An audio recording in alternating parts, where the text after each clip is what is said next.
CRPF কনভয়ে Jaish এ মোহাম্মদের হামলার পর একটাই প্রশ্ন উঠে আসছে, কাশ্মীরে এত বড় জঙ্গি হানা হয়নি এর আগে। সেক্ষেত্রে পাকিস্তানের বিরুদ্ধে কি পদক্ষেপ, কড়া ব্যবস্থা নেওয়ার ইঙ্গিত প্রধানমন্ত্রীর। হুঁশিয়ারি দিচ্ছেন প্রধানমন্ত্রী, জঙ্গিরা ছাড় পাবে না, বড় মূল্য চোকাতে হবে জঙ্গিদের। ষড়যন্ত্র যারা করছে সেই প্রতিবেশী দেশ, তাদেরও ছাড়া হবে না। জঙ্গি হামলার কড়া জবাব দেবে ভারত। পাকিস্তানকে কড়া বার্তা প্রধানমন্ত্রীর। জঙ্গিরা উচিত শিক্ষাই পাবে, জঙ্গিদের কোনোভাবেই রেয়াত নয়। সেনাকে পূর্ণ স্বাধীনতা দেওয়া হয়েছে, হুঁশিয়ারি মোদির।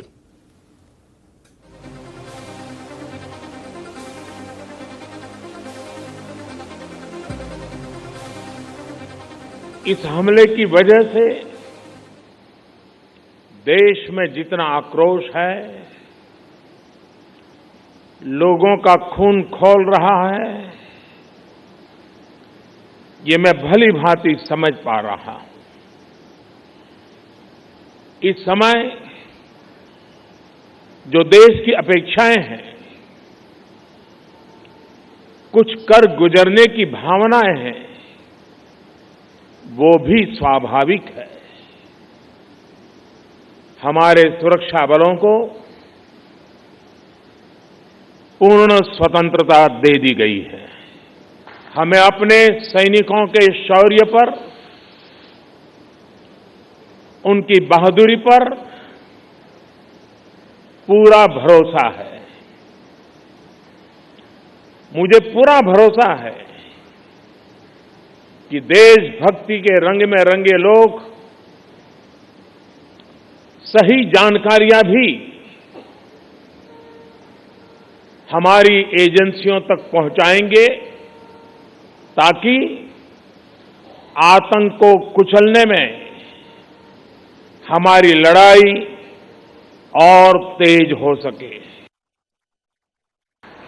पूरे विश्व में अलग थलग पड़ चुका हमारा पड़ोसी देश अगर ये समझता है कि जिस तरह के कृत्य वो कर रहा है, जिस तरह की साजिश रच रहा है, उससे भारत में अस्थिरता पैदा करने में सफल हो जाएगा, तो वो ख्वाब हमेशा हमेशा के लिए छोड़ दे। वो कभी ये नहीं कर पाएगा और न कभी ये होने वाला है।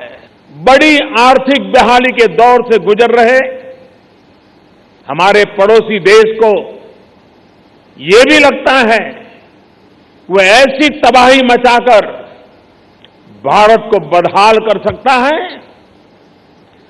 उसके ये मंसूबे भी कभी पूरे होने वाले नहीं हैं। 130 करोड़ हिंदुस्तानी ऐसी हर साजिश, ऐसे हर हमले का मुंह तोड़ जवाब देगा। পুলওয়ামায় জঙ্গি হামলার পর পাকিস্তানের বিরুদ্ধে কড়া পদক্ষেপ করবে নয়াদিল্লি। ফেরত নেওয়া হচ্ছে মোস্ট ফেভার্ড নেশনের তকমা। ইসলামাবাদের বিরুদ্ধে কূটনৈতিক চাপ দেওয়া হবে। বিশ্বে পাকিস্তানকে কোণঠাসা করা হবে, দাবি জানাচ্ছেন অরুণ জেটলি। विदेश मंत्रालय जितने भी डिप्लोमेटिक स्टेप्स है कूटनीति से संबंध इसमें संभव, उनको अब आरंभ करेगा। जो मोस्ट फेवर्ड नेशन का दर्जा पाकिस्तान को दिया गया था, उसको वापस लेने का निर्णय आज सरकार ने किया है।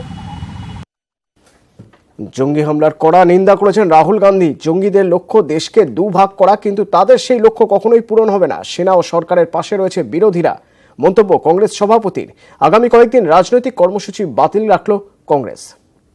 आतंकवाद देश को बांटने तोड़ने की कोशिश करता है। इस देश को कोई भी शक्ति तोड़ नहीं सकती है, बांट नहीं सकती है। पूरा का पूरा ऑपोजिशन एक साथ हमारी सिक्योरिटी फोर्सेस के साथ और सरकार के साथ खड़ा है। यह हिंदुस्तान की आत्मा पर हमला हुआ है। हमारे जो सबसे जरूरी लोग हैं सिक्योरिटी फोर्सेस के, उनके खिलाफ हुआ है और हम उनके साथ खड़े हैं। কতটা ভয়াবহ ছিল এই জঙ্গি হামলা? পুলওয়ামার জঙ্গি হামলা উরির চেয়েও ভয়াবহ। গোয়েন্দা ব্যর্থতাতেই শহীদ 49 জন জওয়ান, সে প্রশ্ন উঠছে কনভয় রুট কিভাবে জৈশ জঙ্গি জেনে যায়? একই কনভয়ে কেনই বা 2500 জওয়ান? কনভয়ে বিস্ফোরক বোঝাই এসইউভি ঢুকলো কিভাবে?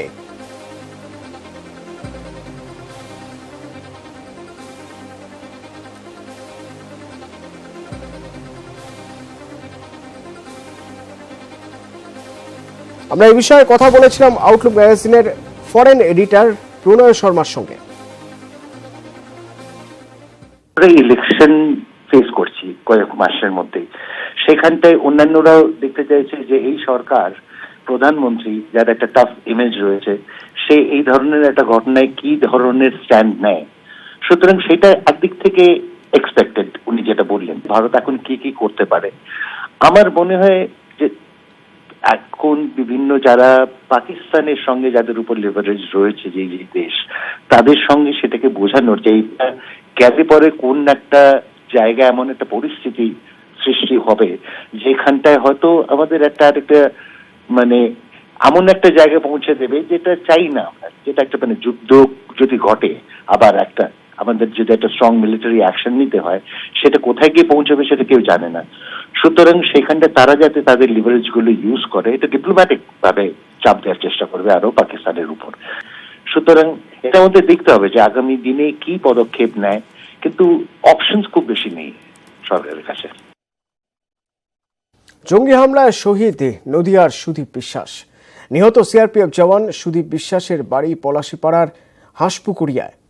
ফোনে সুদীপের পরিবারকে মৃত্যুর খবর জানানো হয় সিআরপিএফ এর তরফে।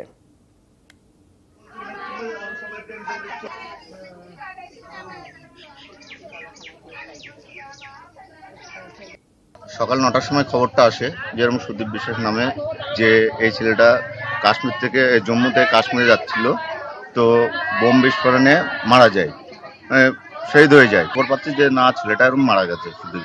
তারপরে ওর যে শরীরের যে নিশানগুলো ওই বলার পর জানা গেল যে আমাদের বাড়ির ছেলে। পুলিশ এসেছিল, ওরা নিজের মতো দেখাশোনা করে চলে গেল, ব্যাস দূর এখন খবর হয়ে আছে। 49 জন সিআরপিএফ জওয়ানের মধ্যে একজন নদিয়ার যেমন ঠিক তেমনই একজন হাওড়ারও। বাবলু সাঁতরা হাওড়ার বাউরিয়ার চককাশি গ্রামের বাসিন্দা। 1.5 মাস আগে শেষবার বাড়িতে এসেছিলেন। স্ত্রী, মা ও 5 বছরের কন্যা সন্তান রয়েছে তার বাড়িতে। কাশ্মীরেই প্রথম পোস্টিং ছিল বাবলু সাঁতরা।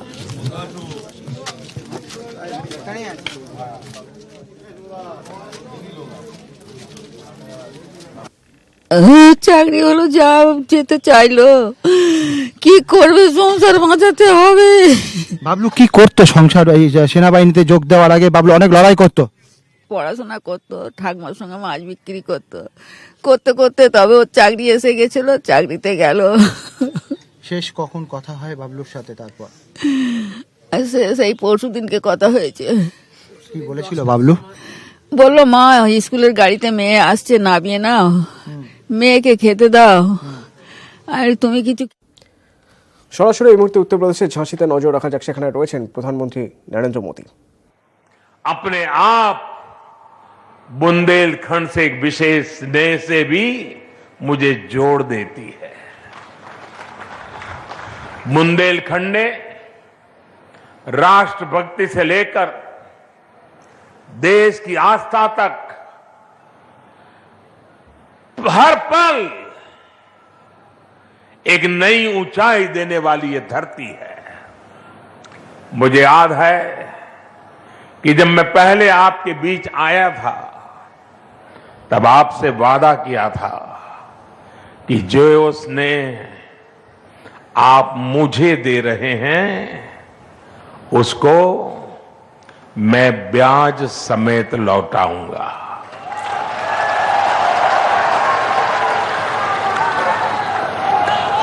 आपको याद है ना, मैंने ऐसा कहा था? आपको याद है ना? ब्याज समेत लौटाऊंगा ऐसा कहा था, याद है ना? हम वादा निभाने वाले व्यक्ति हैं।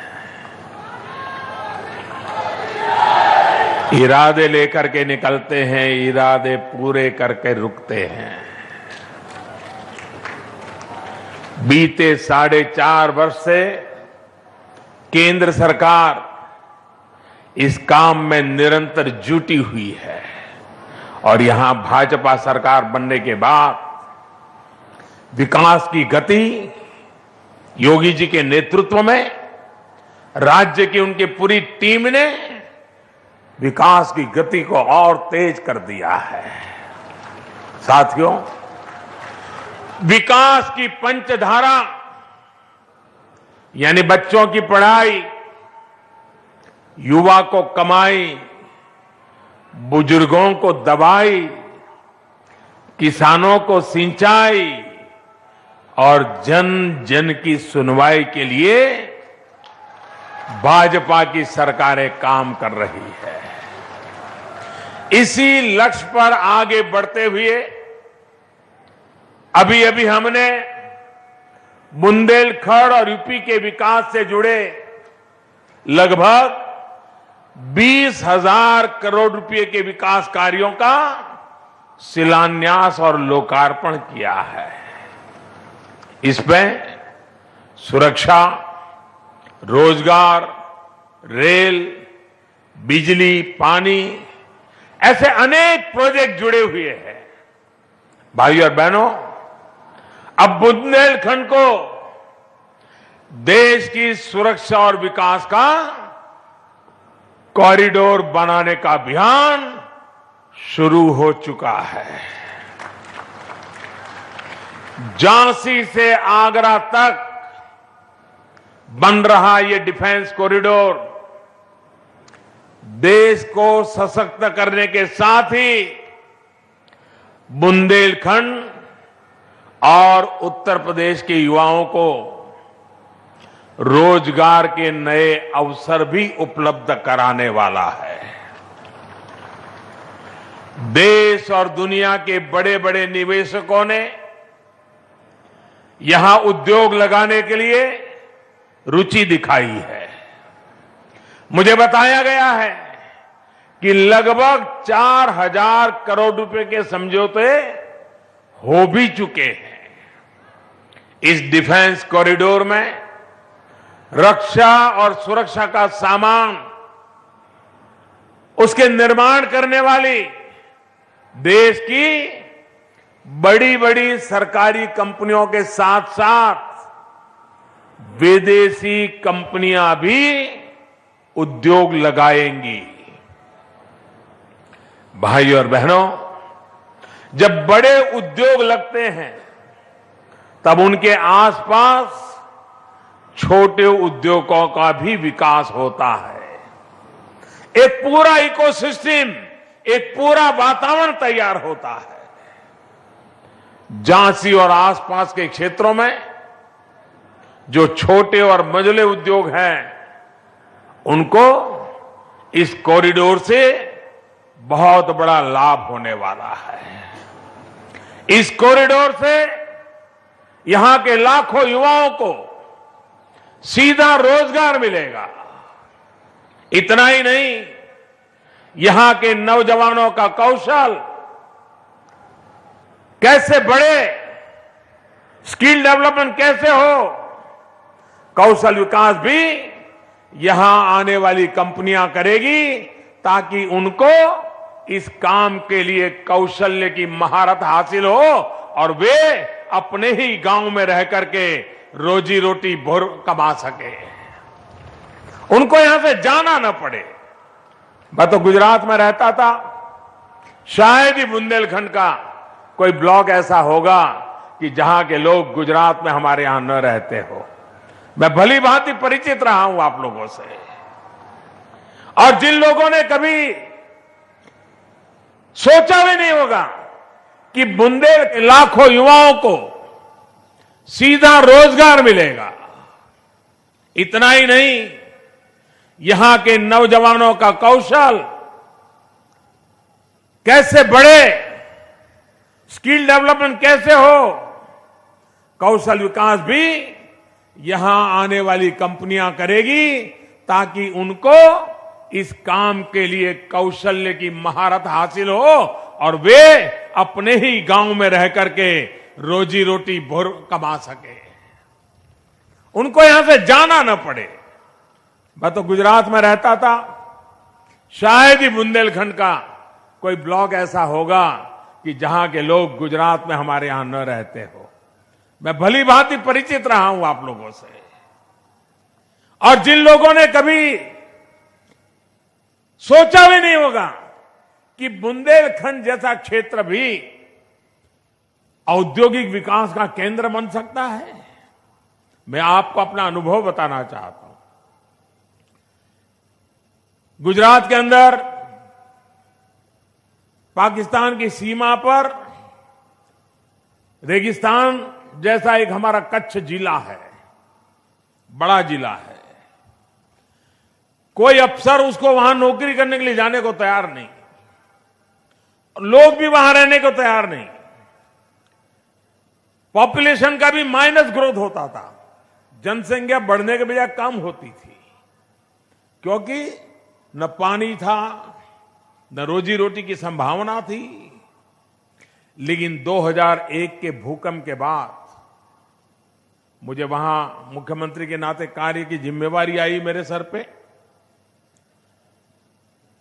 इतने कम समय में जो कच्छ जिला रेगिस्तान के नाते जाना जाता था, पानी तक मुहैया नहीं था, कोई अपनी बेटी वहां शादी के लिए देने को तैयार नहीं था, आज वो कच्छ जिला हिंदुस्तान के सबसे तेज गति से आगे बढ़ने वाले जिलों में बन चुका है।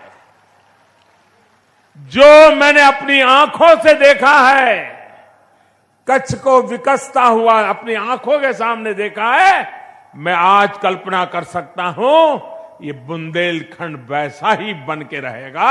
ये मैं अपनी आंखों से देखा।